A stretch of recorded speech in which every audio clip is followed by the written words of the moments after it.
Good afternoon, class. Good afternoon, sir.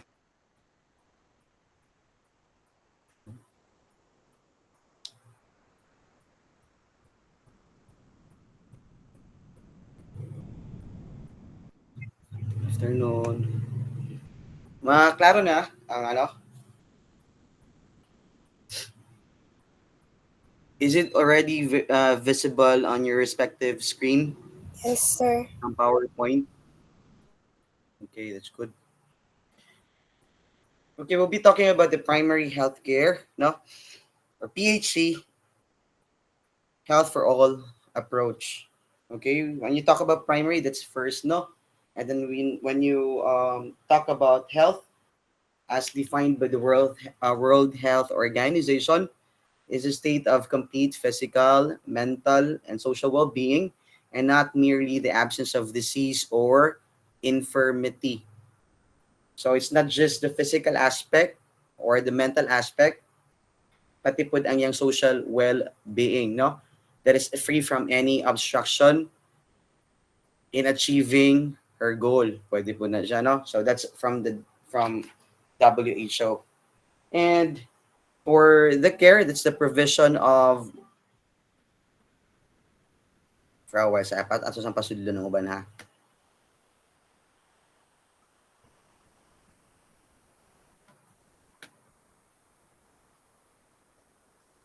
Okay. Sulod na to si Dula Santos. Okay, when you also talk about care, this provision of what is necessary or need for the welfare, the maintenance, or for the health and protection of someone or something. So that's primary health care. So we'll define that one later on again sa as defined by WHO UNICEF, no?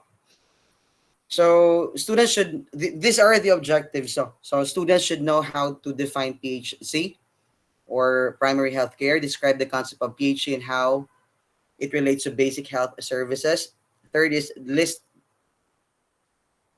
be able to know the list of elements and principles of PHC, and we will also be defining the promotive services, its preventive services, and the last one is the curative care services. Masudlon sa natong uban ha. Sorry for the interruption kay A man good ni siya nga, I think sa A ni siya nga sudlon sa nato. Okay. Okay. Okay, let's continue. WHO UNICEF held international conference in 1978 at Alma Ata, that's USSR or Russia, no? The governments of 134 countries and many voluntary agencies called for a revolutionary approach to healthcare. The Alma Ata conference called for acceptance of the WHO goal for health for all HFA by the year 2000 and proclaimed primary health care as a way to achieving health for all.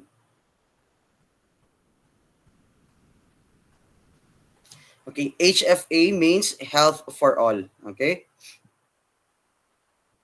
The Alma Ata Conference defined page C. Wait, sa man pasulod sa ta kay Loy pod uban. Okay.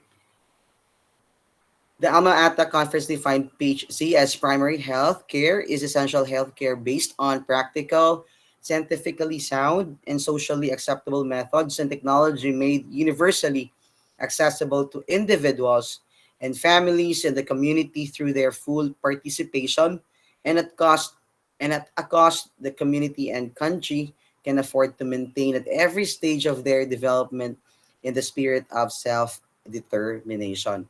So that is from Alma Ata Conference, no? That's how they defined PHC. PHC is equally valid for all countries, although it takes varying forms in each of them, no? But PHC, guys, no, dili po na siya mahatag sa ubang gobyerno kay tungod sa population. That's number one factor. The government cannot accommodate the welfare of all its population tungod kay daghan na kaayo. So their funds is not enough to for each individual to receive a primary health care.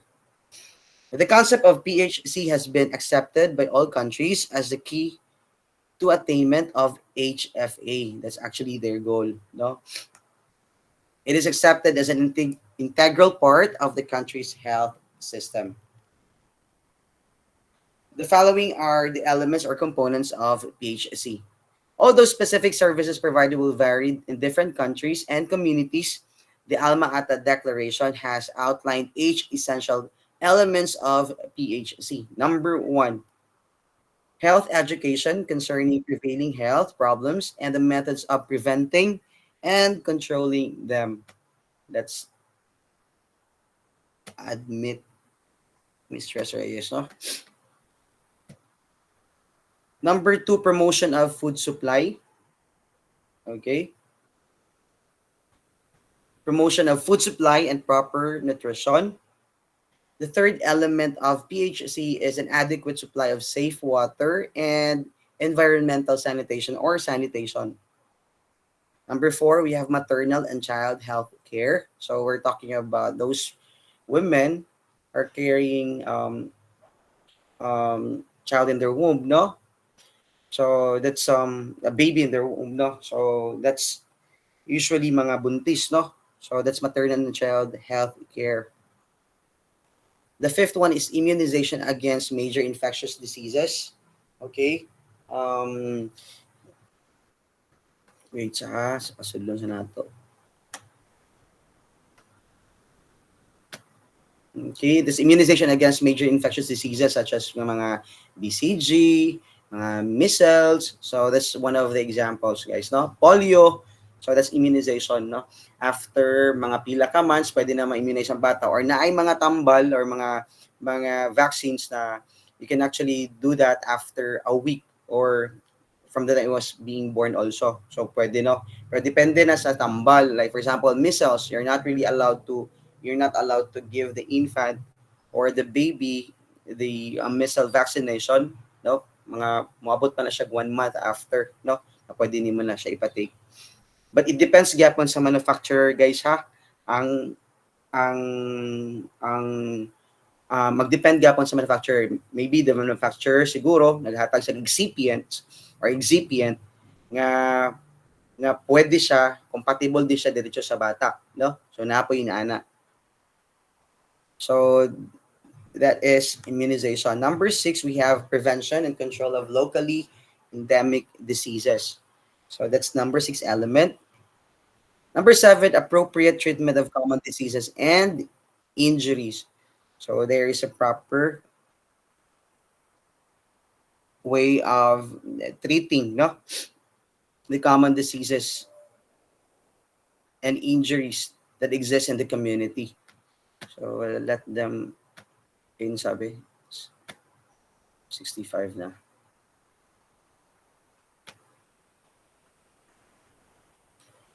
And provision of essential drugs. So it's necessary for us to also procure drugs, no, that a specific drug indicated for a specific disease. So that are actually the components of PHC. Okay, so again, health education, promotion of food supply. We have supply of safe water and sanitation. We have maternal child health care. We also have immunization, prevention, and control of locally endemic diseases. We also have treatment of common diseases and injuries, and provision of essential drugs. Okay, the first three elements are promotive services. Okay, the first three elements. So the promotive services, we have the health education, promotion of food supply, and adequate supply of safe water and sanitation. These are promotive services.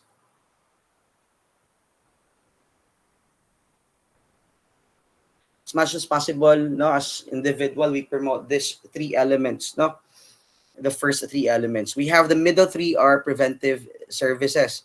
So for the middle, we have the maternal and child health care.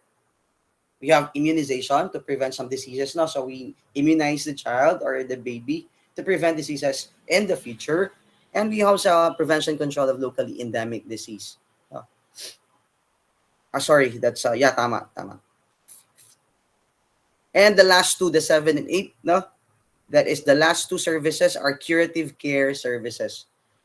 So when you treat, you want to cure it, right? There is a need to cure it. When we give or procure medications or give medication or administer medication, okay, we treat specific disease. So 7 8 are called curative diseases. Sorry, curative care services.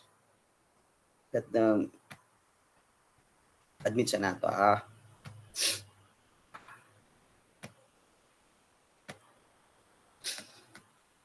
Okay. The concept of PHC involves an effort to provide the rural population. When you talk about rural, these are non-urbanized area, no? Uh, mga munisipyo or sitio nga outside sa urban area. So that's rural population in developing countries with at least the basic minimum of health services. The list can be modified to fit local circumstances. For example, some countries have specifically included mental health, physical handicaps, and the third one, we have health and social care of the elderly. Okay? PHC principles. The mentioned 8 services indicated as elements are to be organized and delivered on basis of the principles of number one, equity in distribution. Okay? Proper healthcare should be equally distributed to individuals in the community. Muna yung pasabot, no? Appropriate technology. So, there's a need for advanced technology. It would also help to assess the patient if the patient has disease or unsa iyang sakit yun, no? Multi-sectoral approach, community participation in order to be more aware of what's happening in the community in terms of health and disease. No? And equitable, okay, that's number 4. No? There are 4 principles. Okay, number 1, equitable distribution. The first key principle in the PHC strategy is equity or equitable distribution of health services. Health services must be shared equally by all the people irrespective of their ability to pay. Okay? PHC aims to readdress this imbalance by shifting the center of gravity of the healthcare system from cities where 3/4 of the health budget is spent. Okay? So there is a mag-transfer sa mga budget ba, no? So from the urban areas wherein dito gitagaan o pagtagad sa gobyerno ang health, no, ang budget sa health, where in fact daghan pud sa rural community nga daghan pud nagkasakit dadto. So this actually one of their aims. Okay, rural areas where 3/4 of the people live, bring the services as near people's home as possible. Equity means services to all. So tanan gyud ang dapat makadawat. More services to needy and vulnerable. While continuing to provide essential healthcare for all the population, irrespective of social, economical, and cultural preferences, extended care is to be provided to the high-risk groups in the community, either within the health centers or by referral from the health centers to a higher level of care. Actually, guys, the primary care, okay, this is actually the care, no? This is where the patient assess if he or she has sickness, okay? And it happens where? At home. So that is primary care. Now, once na-feel sa pasyente or na-assess niya nga more nagin siya sakit, then maybe she can ask someone from the house to help her or treat her. No? Okay, using what? Using the mga first aid, mga knowledge nato sa first aid, no? Pag-treat injury ba or nasamad, so that's the primary care. No? And then when it's referred to our hospital, that's becomes secondary care. When it's referred to a healthcare hospital, like mga specialist pod, except for those cancer patients lang, no? And then we have the tertiary care, which is the they are actually using advanced technologies, no, for further assessment of disease, and then it actually also include what the cancer patients, no. So that's it.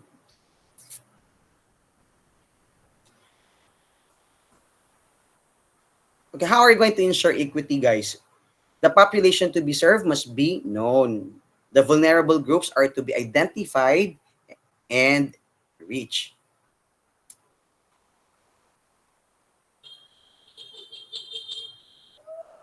For ensuring equity, no, the health services, not necessarily health centers, have to be dispersed into the farthest remote rural areas, the deepest parts of the undeserved urban population.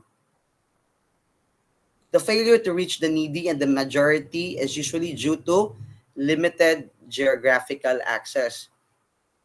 Well, sa guys, ha?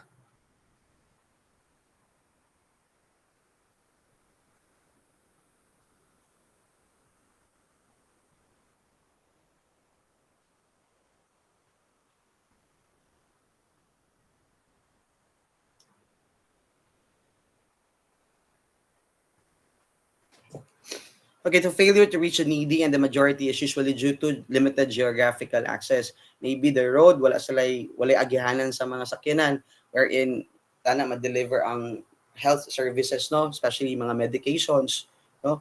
So or gitabok pa og mga ilog, magtabok pa og ganang mga ilog ba, no. So limited geographical access. It's one of the failures na para maadtuan nato sila, no. To ensure equity, accessibility has to be improved by increasing the number of health facilities, improving transport conditions, organizing outreach services, thus substituting one when the other is not available.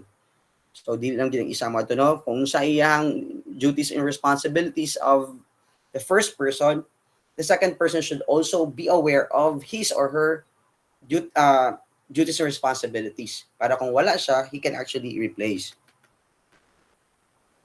PHC aims to correct imbalance in accessibility, bring health services as near to people's homes as possible. To achieve this, PHC is supported by higher level of healthcare to which patients can be referred for extended care. Okay, number two, we have community participation. No? Involvement of individuals, such as families and communities in promotion of their own health and welfare.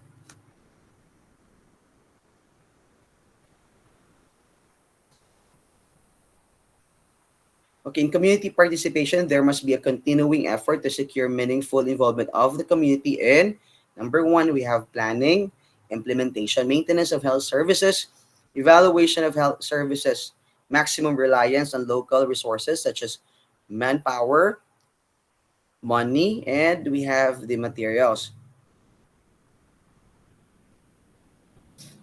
Universal coverage of PHC cannot be achieved without the involvement of the local community. No? It cannot be achieved without them. So there is a need for the local community, especially the officers, to also help them reach these people. In short, PHC must be built on the principle of community participation or involvement. Okay, we have intersectoral coordination. There is an increased realization of the fact that the components of PHC cannot be provided by the health sector alone. The Declaration of Alma Ata states that the PHC involves, in addition to the health sector, all, all related sectors and aspects of national and community development, in particular agriculture, animal husbandry, food industry, education, housing, and public works, communication, and other sectors. Okay, the last principle is appropriate technology. Okay, appropriate technology is a technology that is scientifically sound, adaptable to local needs, and acceptable to those who apply and those for whom it is used. And that can be maintained by the people themselves in keeping with the principles of self reliance, with the resources and community and country can afford.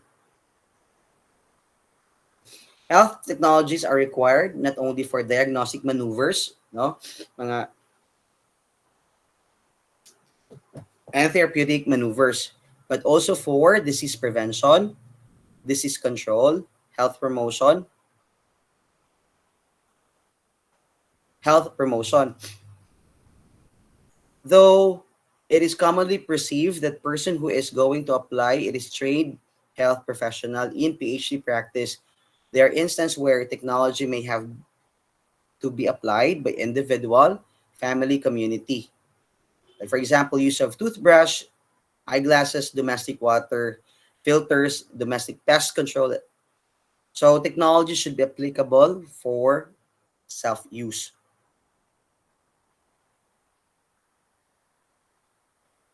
Okay, still under appropriate technology.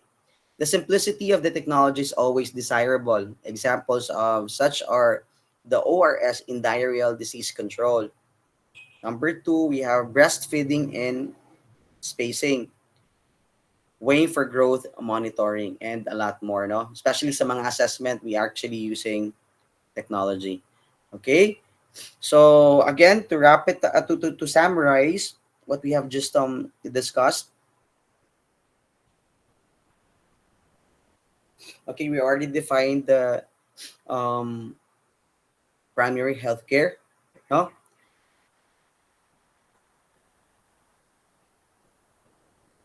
okay, again, primary healthcare is essential healthcare based on practical, scientifically sound, and socially acceptable methods and technology made universally accessible to individuals and families in the community through their full participation and at cost.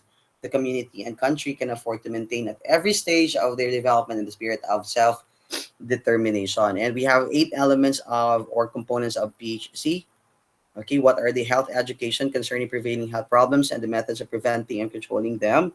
We have promotion of food supply and proper nutrition. The third one, an adequate supply of safe water and sanitation. Number four, maternal and child health care. Number five, immunization against major infectious diseases. And number six, prevention and control of locally endemic disease. Appropriate treatment of common diseases and injuries. And the last one is provision of essential drugs. Okay, the first 3 elements are promotive services. The middle three are preventive services, and the last two are curative care services. Okay, just take note of that one, guys.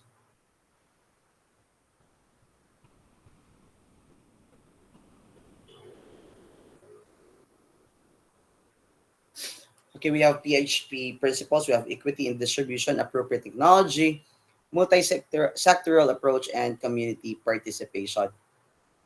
So that's it. That ends our topic for PHC or primary healthcare.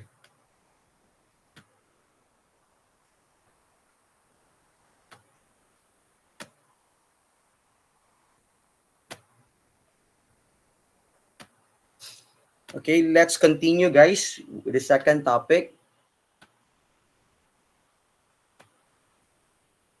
We'll be talking about concept of health and disease. No? There's only pila na ni ka slides na mayroon eh.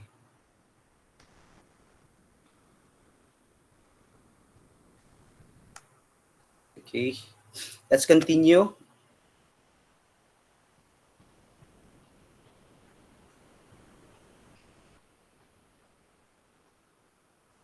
Give me a minute, ha. We'll continue at 4:13. Just 1 minute.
Okay, let's continue.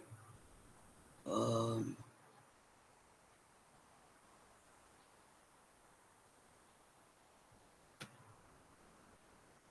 minimal.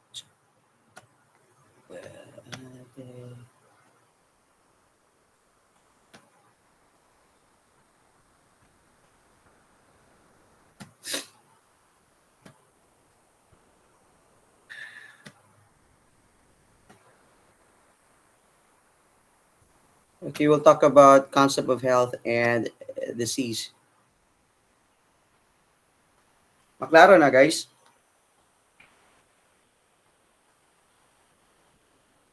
Hello? Okay.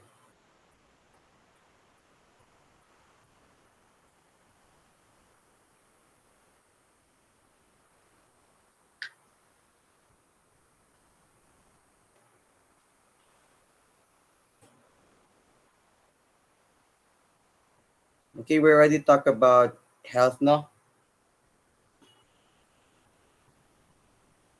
And we have the disease. So normally disease, no, there's a malfunction of some organs, humans, including also the animals or any living organism. And it's very evident by what? By their symptoms and signs and symptoms or anatomical changes. So this is your second topic for today. Health is a state of complete physical, mental, social well-being, and not merely the absence of disease or infirmity, by this, as defined by WHO. Illness or sickness is called disease, no? So there is actually malfunction of organs siguro and body system, and it's very evident sa mga signs and symptoms and anatomical changes. For maintaining a good health, following conditions are essential. It's very essential. Nutrition, so we should have some exercise and rest, and good habits. Okay, determinants of health. Next, I would like to state this, to mention this, no? From the Philippine Constitution of 1987, wala na ako na-mention sa inyo, about everybody has actually the right to health, no? So, but then, the Philippine 1987 Constitution, Article 2, Section 15, kani siya ang yang provision, no? It states that the Philippine government shall protect and promote the right to health of the people and instill health consciousness among them. This is actually guaranteed by the 1987 Philippine Constitution, Article 2, Section 15. So always remember this one, guys, no?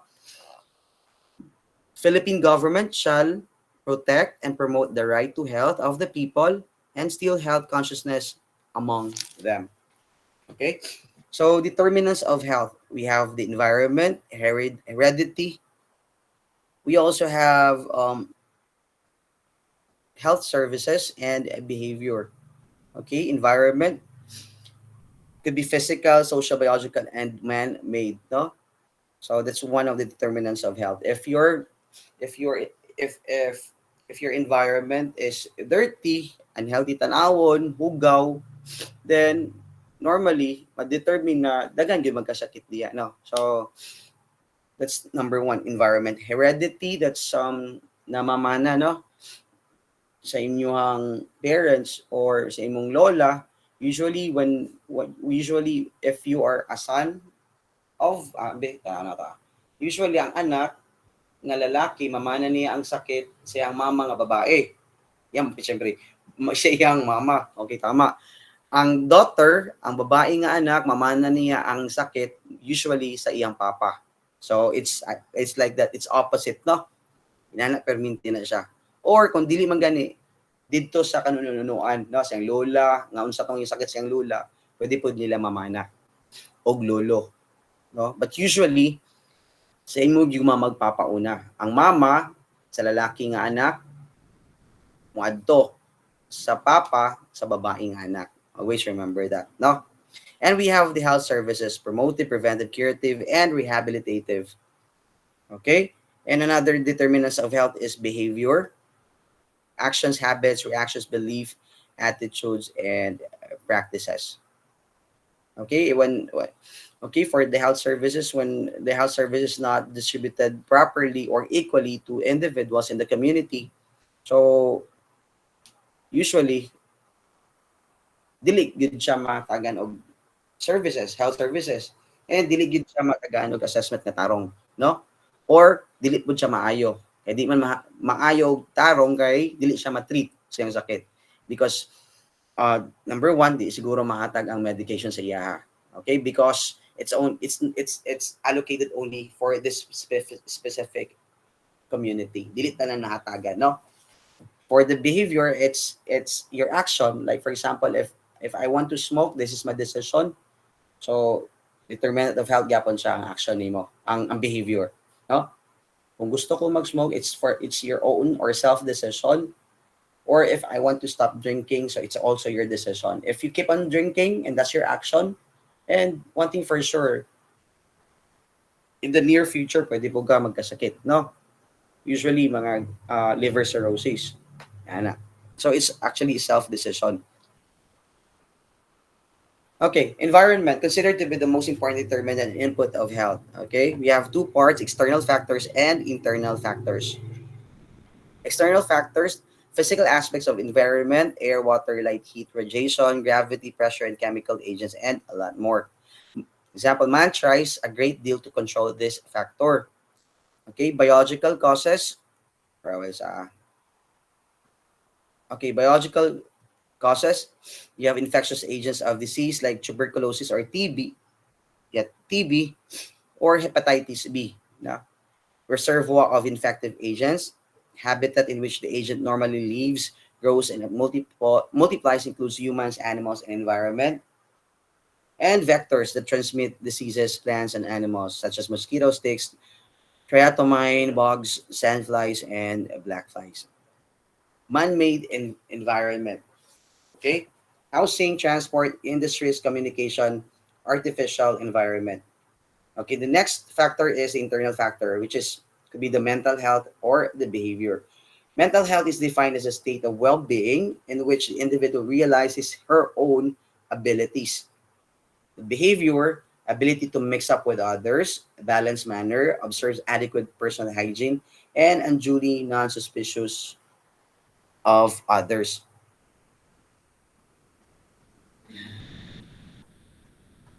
We have social well-being includes interrelation, interaction of human beings, ability of a person to adjust with others in his social life, at home, at the workplace, and with people.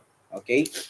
When you talk about also social well-being, it should be 50-50. It's a work. When you work, there should be work-life balance. Okay? Mag-work ka, at the same time, you take a rest, you go for vacation, and that's balance, no? The third determinant of health is heredity. Social well-being can be measured on scale by taking into consideration of indicators like income, literacy, and occupation. Your practices, lifestyles, physically fit, and adequate body weight. Health is a fundamental human right. The attainment of highest possible health is the most important worldwide social goal.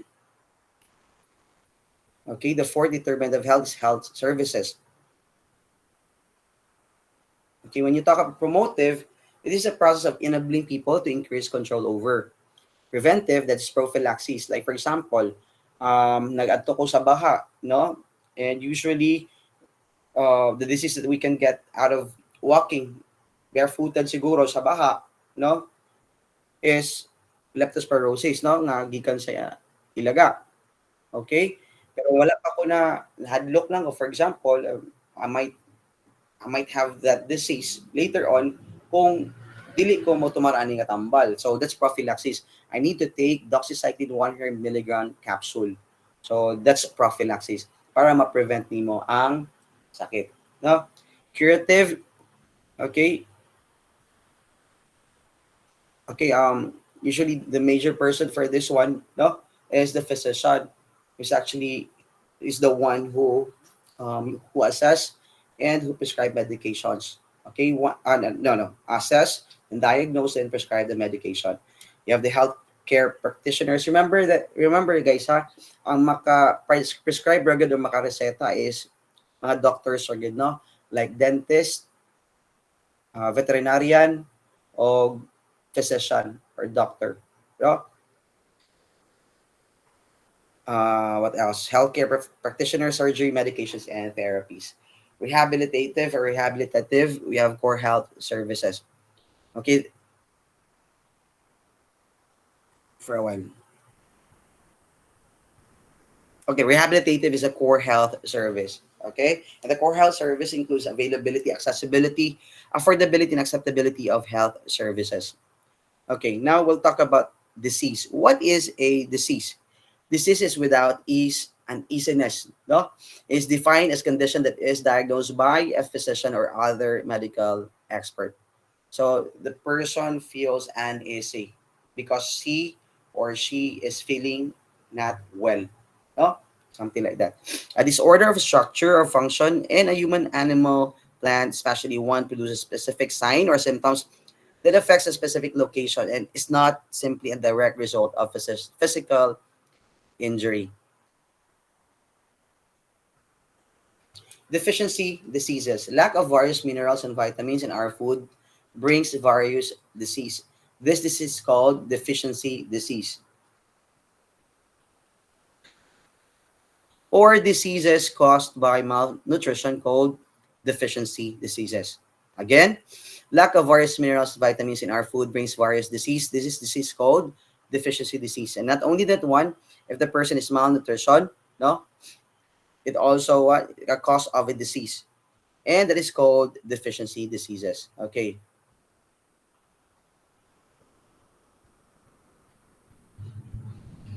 Like for example, we have proteins, no? Lack of proteins can cause a disease called kwashiorkor and marasmus. Okay, the symptoms are as follow. We have dull look, dry, and rough skin. Okay, so one of this. Oh, this is not the one. Okay, one of the sources of proteins, guys, for this is not a source of protein ha sa taas mali ni siya. Di ni siya rice, potato, honey. It should be the meat na mga red meat, the egg and milk, cheese, no, pwede gapon. And legumes, mga legumes, no? Legumes such as beans, string beans, mga inana. Peas, usually meat gina siya ang protein. And we have eggs. Those food with a lot of amino acids, no? Which is the basic unit of protein. Okay, we have po yung sulod git lang ha.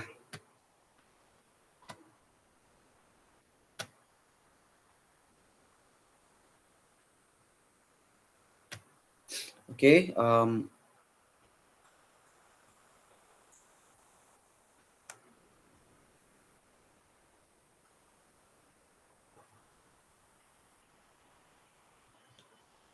guys, I'll just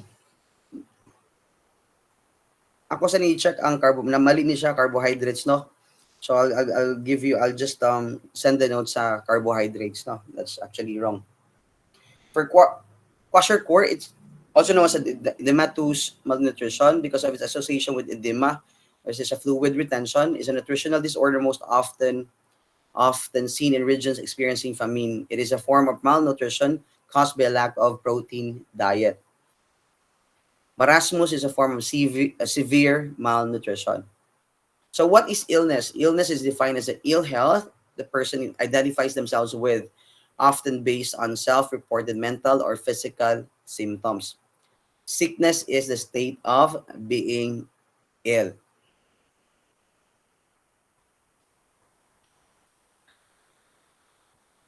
Okay, these are the following examples of the vitamins. When you lack of these vitamins, then one thing for sure, you'll get this disease. So for A, we have night blindness or serothalmia ba to?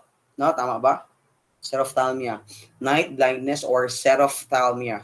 That's lack of vitamin A. For B1, B1 is another name of B1 guys. Unsa man? Thiamine, no? Isa. I just wanted to be okay. B1 thiamine, oh, bere, that's the deficiency disease. B2 is riboflavin, tama ba? Then if you lack of B2, then that's cracking of skin. For B12, that is cyanocobalamin, no? Or cyanocobalamin. When you lack of this one, that's anemia. C is also called ascorbic acid, and that's scurvy. So, hapon. D, rickets. That's tocopherol, no? Then K, that's a phytomenadione, hemorrhage. So, and E, no? We have sterility. Alpha tocopherol sa E. Okay, natural history of disease refers to the course of a disease over a period of time unaffected by treatment.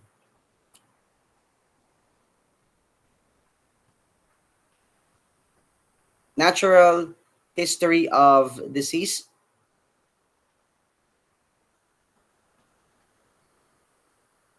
or the disease, the disease occurrence is usually insidious. No?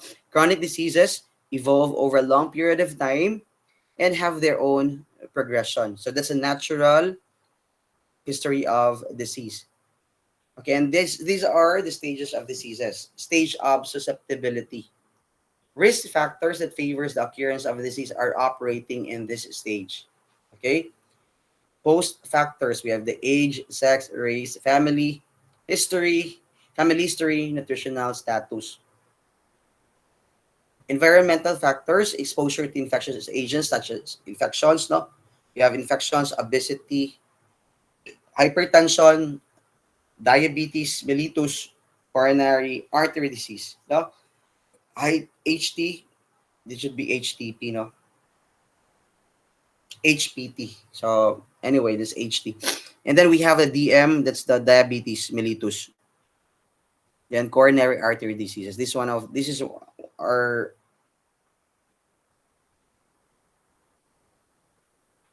environmental factors also. During this stage, the person remains free of clinical diseases. Okay, number 2 stage of pre-symptomatic disease. Or what is Okay, the second stage of disease is stage of pre-symptomatic disease. So, di rin na makita ng mga signs, no? 3 important factors. We have the host, the agent, environmental interact to initiate pathogenic changes that is adequate to cause a disease.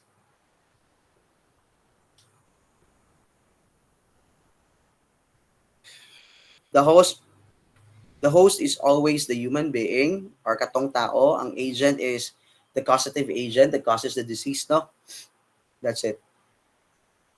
Okay, still the disease does not clinically manifest. Though naa na siya makita ng mga sintomas, no? Pero dili pa siya kayo ma-assess.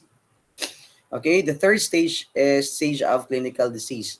Signs and symptoms actually develop and is already visible. During this stage, the disease can be sub-classified into its own grades. Okay? Like for example, cancer. Or, no? For stage 1, it's localized. Stage 2, local lymph nodes are involved. Kana murag butoy, murag anang imo siyang mahikapan, no? Stage 3, there is actually a spread of cancer cells to different organs or in the same region gapon. And fourth, distant metastasis, no? Though ang pag-spread sa cancer usually naagid siya sa stage 4 na gid, no? Though ang start sa pag-spread niya is sa stage 3, but it develops or there is actually spread, no? Of cancer cells. So that's metastasis ang tawag ana. Okay, number 4, stage of terminations. Disease terminates and follow the following trend. Sequel, something that takes place after or result of an earlier event.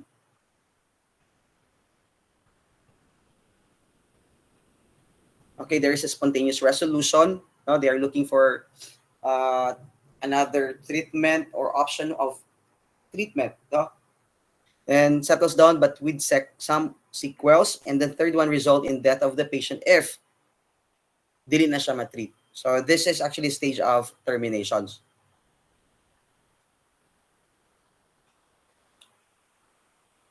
Guys, for a while sa mag um, CR lang ko for a while lang. Give me 1 minute.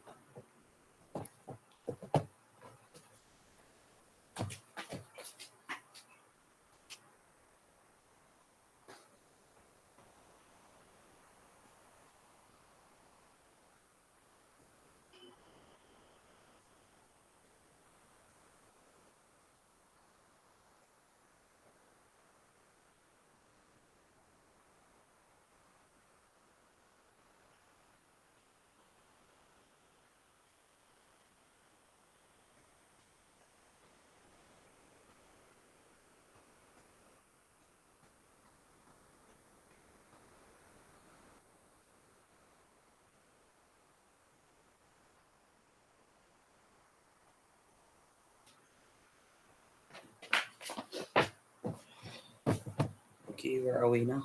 Asa na ta?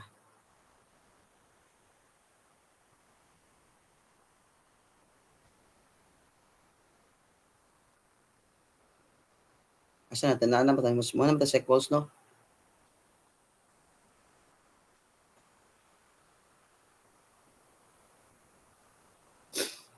Okay, stage of terminations again.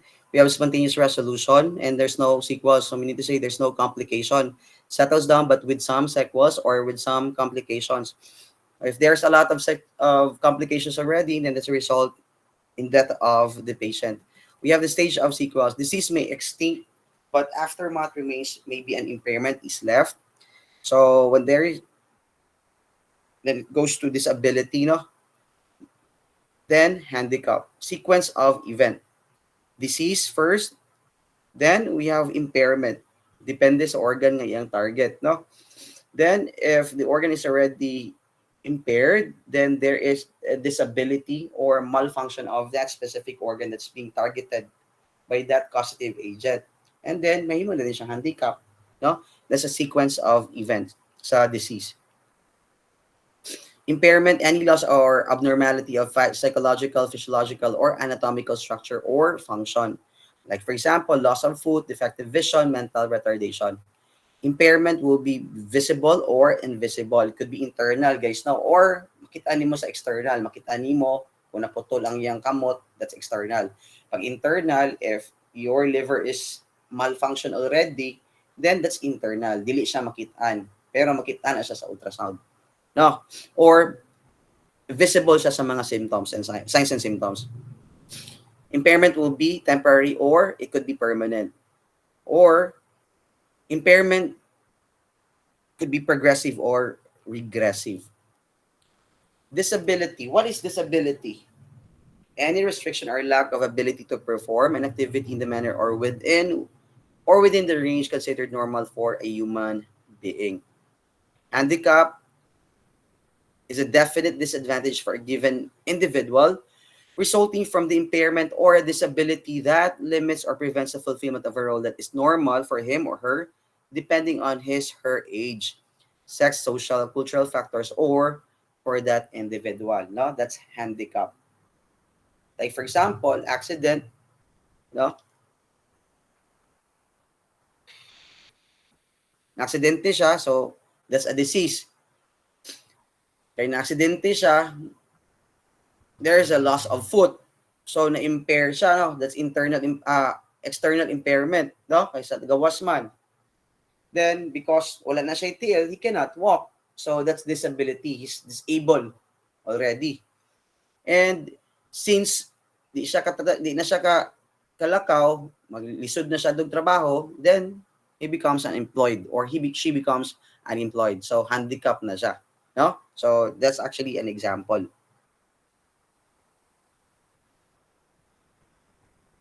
Okay, that ends our topic You know, the concept of health and disease.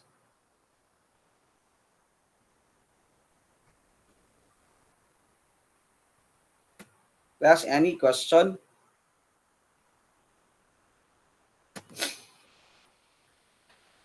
Latif, any question? Hello. Okay, Ramo?